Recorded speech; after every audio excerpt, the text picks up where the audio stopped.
Hello everyone, today's topic is production. Simple words, production is converting raw material to finished goods. Production is an organized activity of transforming resources into finished products in the form of goods and services. The objective of production is to satisfy the demand for such transformed resources. In short run, we use law of variable proportions, which is also called law of diminishing returns, and it is also known as law of proportionality. There are three factors of production: land, labor, and capital. As we all know, land is a fixed factor. We don't change land every day. Whereas labor is a variable factor, we keep on changing, increasing or decreasing the labors. If we talk about capital, it is sometimes fixed factor and sometimes variable factor. Let's say if you have capital as machinery, you don't change machinery every day. It takes many years for it to change, right? So it's a kind of fixed factor.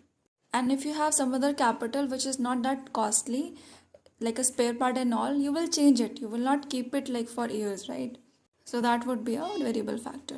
Now let's understand the factors of production with the help of this table. In this table, we are giving 10 acres of land. It's a fixed factor. You won't change land every day. Then is the units of labor you are using.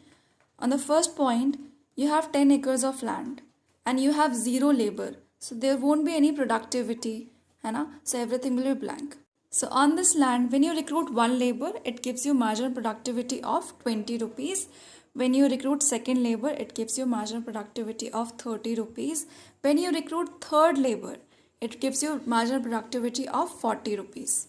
But as you recruit the fourth labor, you get marginal productivity of only 30 rupees. So here you can see the marginal productivity has started decreasing. Let's say if you have a machine on which 3 laborers can work efficiently, but you recruit one additional labor which was not required, so the marginal productivity will start decreasing. And marginal productivity is by adding 1 unit of labor, how much change is coming in the total production. And when the fourth labor was recruited, the marginal productivity started decreasing. And as you keep on increasing the labor, the marginal productivity go more down and it will become negative after some time. See, nothing is fruitful beyond limit. So as we will keep on increasing the labor, after a certain point, the marginal productivity will start decreasing. Now see the right hand side of the table again.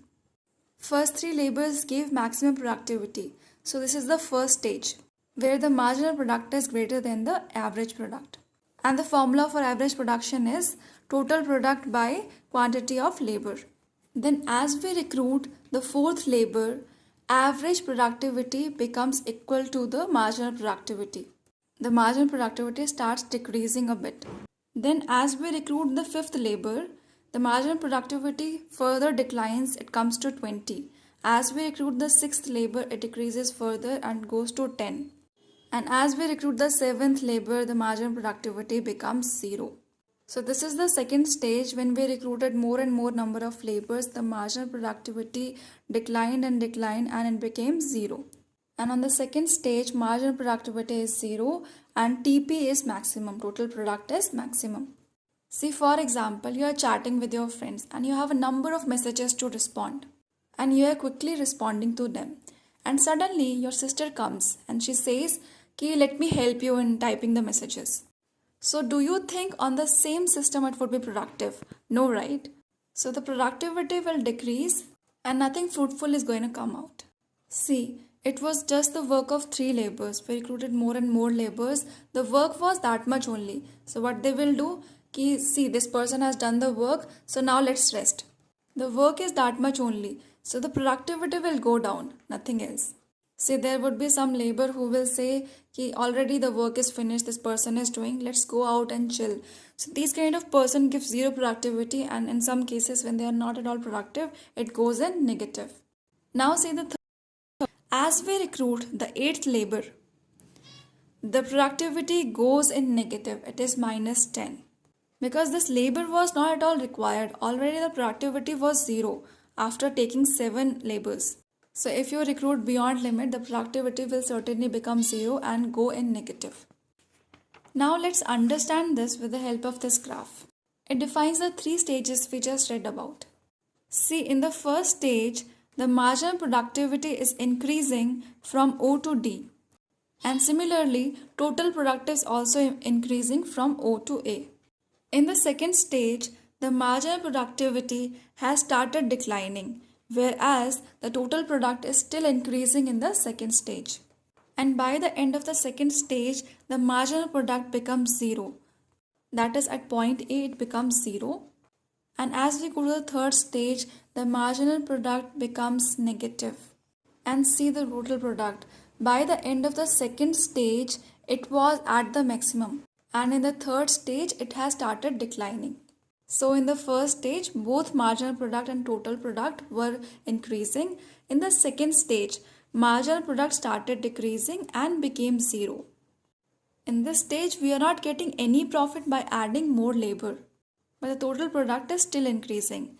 And then comes the third stage. In the third stage, marginal product becomes negative and T declining. See, as I told you, in short run, we use law of diminishing returns or law of variable proportions.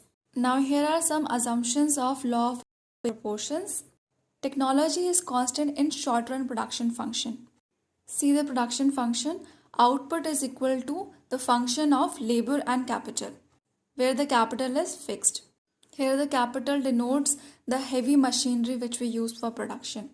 And machineries are long-term investment. We don't change machinery every year.